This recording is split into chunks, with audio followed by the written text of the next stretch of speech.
Hey everyone, welcome to my channel. तो आज हम करेंगे क्लास 6 की वाणी हिंदी रीडर, जिसका चैप्टर नंबर 10 है सबसे सुखद क्षण। क्षण मतलब पल, सबसे सुखद क्षण मतलब सबसे अच्छे पल।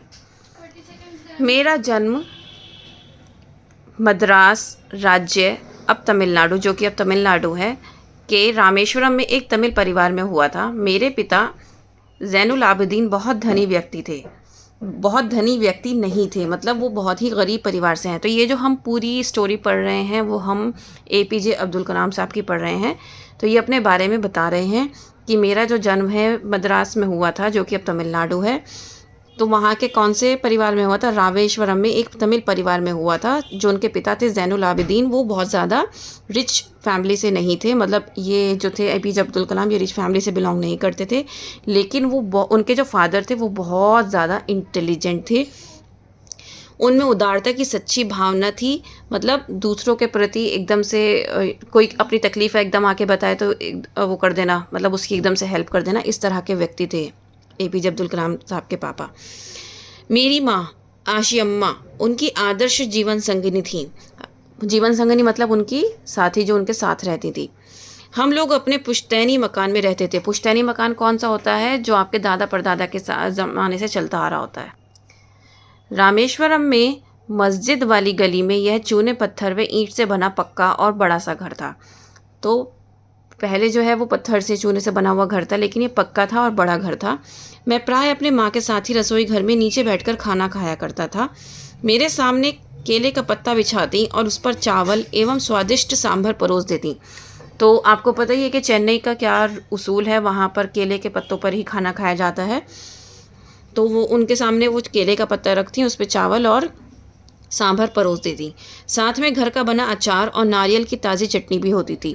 और ये चीज़ें जो यहाँ पर उन्होंने लिखी हुई हैं, ये वहाँ की ट्रेडिशनल डिशेज़ हैं, वहाँ का ट्रेडिशनल वे है खाना खाने का। हमारे इलाके में एक बहुत ही पुरानी मस्जिद थी, जहाँ शाम को नमाज के लिए मेरे पिताजी मुझे अपने साथ ले जाते थे। तो क्योंकि एपीजे अब्दुल कलाम साहब एक मुसलमान थे, तो वहाँ पर एक पुरानी मस्जिद भी थी। जब उनके फादर नमाज के लिए जाते थे तो वो अपने साथ एपीजे अब्दुल कलाम साहब को भी लेके जाते थे।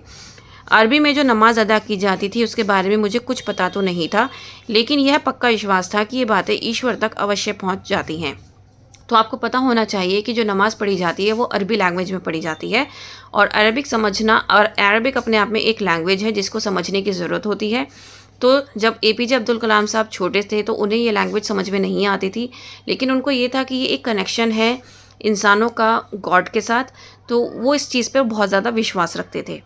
एक बार मैंने पिताजी से जब नमाज के बारे में पूछा, तब उन्होंने बताया, जब तुम नमाज पढ़ते हो तो तुम अपने शरीर से अलग दूसरी दुनिया का हिस्सा बन जाते हो। उस दुनिया में दौलत, आयु, जाति या धर्म का कोई भेदभाव नहीं होता। तो ये कौन समझा रहा है? ये जैनुल आबिदीन साहब समझा रहे हैं।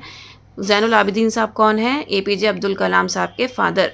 तो वो एपीजे अब्दुल कलाम साहब को समझा रहे हैं कि नमाज क्या होती है। जब आप नमाज़ पढ़ते हो तो आपका जो रिलेशन है वो ऊपर वाले के साथ ऐसे बन जाता है कि आप इस दुनिया में हो ही नहीं, आप ऐसे इस दुनिया में एग्जिस्ट ही नहीं करते। आप कौन सी दुनिया में हो? आप दूसरी दुनिया में हो, जहाँ पर पैसा, धर्म और कोई भी जाति मायने रखती, वहाँ पे सब एक समान है। मुझे अपने पिता से विरासत के रूप में ईमानदारी और आत्मानुशासन मिले, तथा माँ से ईश्वर में विश्वास और करुणा का भाव। तो मतलब विरासत में, मतलब कहते हैं ना कि जीन्स के साथ हमारे अंदर क्या आया है पेरेंट्स का, तो उन्होंने बताया कि ईमानदारी और आत्म अनुशासन, मतलब अपने अंदर अनुशासित होना, टाइम से सारे काम करना। तो ये क्या थे? ये एपीजे अब्दुल कलाम साहब के बहुत कुछ गुण थे जो उन्होंने अपने फादर से सीखे। उन्होंने अपनी मदर से क्या सीखा? एक तो ऊपर वाले में विश्वास रखना और बहुत दया का, करुणा का भाव। ये गुण मेरे सभी भाई बहनों को भी विरासत में मिले, मतलब ये सिर्फ उन्हीं के नहीं, उनके जितने भी भाई बहन थे सभी को ऐसे ही मिले हैं। मेरे बहनोई जलालुद्दीन मुझसे करीब 15 वर्ष बड़े थे। जो उनके बहन के हस्बैंड थे जलालुद्दीन, वो उनसे 15 ईयर्स ओल्ड थे। वे मुझे आज़ाद कहकर पुकारा करते थे। हम दोनों रोज़ाना शाम को दूर तक साथ साथ घूमने जाया करते थे। हम मस्जिद वाली गली से निकलते और समुद्र के रेतीले तट पर चल पड़ते। रास्ते में हमारा पड़ाव शिव मंदिर हुआ करता था, मतलब जो उनका रास्ता था वो शिव मंदिर वाला रास्ता हुआ करता था। इस मंदिर की हम उतनी ही श्रद्धा से परिक्रमा करते जितनी श्रद्धा से देश के किसी हिस्से से आया। कोई भी तीर्थयात्री करता था। परिक्रमा मतलब चक्कर काटना। तो वो क्या करते थे, वो उसके चक्कर ऐसे काटते थे उस मंदिर के, जैसे कि कोई भी तीर्थयात्री आता है मंदिर के चक्कर काटता है, तो उसी तरीके से हम भी क्या करते थे, उसकी परिक्रमा करते थे। इस परिक्रमा के बाद हम अपने शरीर को बहुत ऊर्जावान महसूस करते, मतलब बहुत ज़्यादा एनर्जेटिक फील करते। पूरे इलाके में सिर्फ जलालुद्दीन ही थे जो अंग्रेज़ी में लिख पढ़ सकते थे। जलालुद्दीन कौन थे? एपीजे अब्दुल कलाम साहब के बहनोई, जो बहन के हस्बैंड थे। तो वही एक ऐसे इंसान थे जो इंग्लिश में पढ़ लिख सकते थे। वे मुझे हमेशा विद्वान व्यक्तियों, वैज्ञानिकों व उनकी खोजों और उपलब्धियों के बारे में बताते रहते थे। तो वो उनको साइंटिफिक चीज़ें बहुत ज़्यादा बताते रहते थे। वही थे जिन्होंने मुझे सीमित दायरे से निकालकर नई दुनिया का बोध कराया। मतलब अगर आप इनकी शैली को देखो, इनकी लाइफ हिस्ट्री को देखो आप एपीजे अब्दुल कलाम साहब की, तो इन्होंने बताया कि ये बहुत ज़्यादा गरीब परिवार से थे और जो इनके बहनोई हैं उन्हीं को इंग्लिश और पढ़नी लिखनी आती थी। तो उन्होंने ही इनको बाहर की दुनिया से अवगत कराया, जान पहचान कराई, कैसे इन्होंने खोज कैसे होती है, वैज्ञानिक कैसे काम करते हैं। इस तरह की बातें जब उनसे करनी शुरू करी तो उनके अंदर भी क्या हुआ, एक चीज़ विकसित होनी स्टार्ट हुई कि मुझे भी कुछ करना चाहिए, राइट। एक और व्यक्ति थे जिनके मेरे बाल जीवन पर गहरा असर पड़ा। वे थे मेरे चचेरे भाई शमसुद्दीन। तो यहाँ पर उन्होंने अपने चाचा के भाई के बारे में बात की है, शमसुद्दीन। वे रामेश्वरम में अखबारों के एकमात्र वितरक थे। मतलब वितरक मतलब जो अखबार बांटते हैं। तो वो एक अकेले थे शमसुद्दीन साहब, जो कि क्या करते थे, अखबार बांटते थे। अखबार रामेश्वरम स्टेशन पर सुबह की ट्रेन से पहुँचते थे जो पामबन से आती थी। तो ये अखबार कहाँ से ये अखबार सुबह ट्रेन से आते थे, जो कि ट्रेन कहाँ से आती थी, पामबन से। और वो कहाँ वितरित करते थे, पूरे मार्केट, मतलब जो पूरा रामेश्वरम था पूरे उसमें एक ही वितरक थे, वो थे शमसुद्दीन। उन्हीं के यहाँ से सब लोग अखबार लेते थे और सब जगह फैलाते थे, वितरित करते थे। सन 1939 में जब मैं 8 वर्ष का था, तब द्वितीय विश्व युद्ध छिड़ा। तो उस टाइम पे क्या हुआ, सेकेंड वर्ल्ड वॉर स्टार्ट हुआ। तब द्वितीय विश्व युद्ध छिड़ा और देश में एक तरह का आपातकाल घोषित कर दिया गया। तो उस टाइम पे क्या हुआ, सेकेंड वर्ल्ड वॉर स्टार्ट हुआ और देश में एकदम से इमरजेंसी घोषित कर दी गई, इमरजेंसी लगा दी गई। उसका नतीजा यह हुआ कि रामेश्वरम स्टेशन पर रेलगाड़ी का ठहरना बंद कर दिया गया। तो उस टाइम पर क्या हुआ, जो ट्रेन कहाँ से आती थी, पामबन से आती थी, जिसमें सारे न्यूज़पेपर्स आते थे, तो वो अब ट्रेन रुकनी बंद हो गई रामेश्वरम में। ऐसी स्थिति में अखबारों के बंडल रामेश्वरम और धनुषकोडी के बीच रामेश्वरम रोड पर चलती ट्रेन से गिरा दिए जाते थे। मतलब जब ट्रेन नहीं रुकती थी तो वो क्या करते थे कि रामेश्वरम और धनुषकोडी के बीच एक रोड होती है, तो वहाँ पर क्या करते थे, वो चलती ट्रेन से अखबारों को फेंक दिया करते थे। इस कारण शमसुद्दीन को ऐसे मददगार की तलाश हुई जो अखबार के गिराए गए बंडलों को उठाने में उनका हाथ बटा सके। अब ये ऑब्वियस सी बात है, एक तरीके से कोई चीज़ आप तक नहीं पहुंच रही है, वो चीज़ सड़क पर फेंक दी गई है, तो आपको वहाँ से उसको उठाना भी पड़ेगा और तरीके से उसको फिर अपनी जगह पे ले जाना भी पड़ेगा। तो अब उसमें इस काम में शमसुद्दीन साहब को किसकी थी, हेल्प की ज़रूरत थी। स्वाभाविक है मैं ही उनका मददगार बना। इस तरह शमसुद्दीन ने मुझे अपनी पहली तनख्वाह मिली। मतलब कौन मददगार बना, एपीजे अब्दुल कलाम साहब उनके मददगार बने शमसुद्दीन साहब के, और इस तरह उन्होंने उनको तनख्वाह भी दी। किसको, एपीजे अब्दुल कलाम साहब को। आज भी मैं अपनी कमाई हुई पहली उस तनख्वाह पर गर्व करता हूँ। मतलब आज भी जो एपीजे अब्दुल कलाम साहब हैं वो बहुत ज़्यादा प्राउड फील करते हैं अपनी उस पहली इनकम पर। बचपन में मेरे 3 पक्के दोस्त थे, रामानंद, अरविंदन, शिव प्रकाशन। ये तीनों ही ब्राह्मण परिवार से ताल्लुक़ रखते थे, मतलब उनका रिलेशन वो जो थे ब्राह्मण परिवार से थे। रामानंद शास्त्री रामेश्वरम मंदिर के सबसे बड़े पुजारी लक्ष्मण शास्त्री का बेटा था। अलग अलग धर्म पालन, पोषण, पढ़ाई लिखाई आदि को लेकर हम में से किसी भी बच्चे ने कभी भी आपस में कोई भेदभाव महसूस नहीं किया। तो ये चीज़ हमें एक बात और बताती है कि पहले के टाइम में ना भेदभाव बिल्कुल नहीं होता था, अगर देखा जाए, ठीक है। ये तो अब बहुत ज़्यादा देखने को मिल रहा है। पहले सब ये जो कहा जाता है ना कि India is a diverse country, वो ये क्यों कहा जाता है, क्योंकि पहले के टाइम से अब तक हम यही देखते आए थे कि किसी भी तरह का कोई भेदभाव नहीं होता था। सब हिंदू मुसलमान आपस में दोस्त होते थे, सबके आसपास सबके घर आना जाना होता था, सब कुछ करता था, उठना बैठना, खेलना कूदना, खाना पीना सब चलता था। तो वहाँ पे कोई भी भेदभाव नहीं था। बात उन दिनों की है जब मैं रामेश्वरम के प्राइमरी स्कूल में 5वीं कक्षा में पढ़ता था। तब एक दिन एक नए शिक्षक हमारी कक्षा में आए।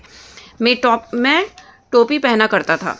तो ये क्या बता रहे हैं कि मैं 5th क्लास में था, तो वहाँ पर एक नए शिक्षक जो थे वो उनकी क्लास में आए, और उस टाइम पे मैं क्या करता था, टोपी पहना करता था, जो मेरे लिए मुसलमान होने का प्रतीक था। मतलब जो मस्जिद में जाने के लिए टोपी पहनी जाती है, वो टोपी कौन पहनते थे? एपीजे अब्दुल कलाम साहब पहनते थे।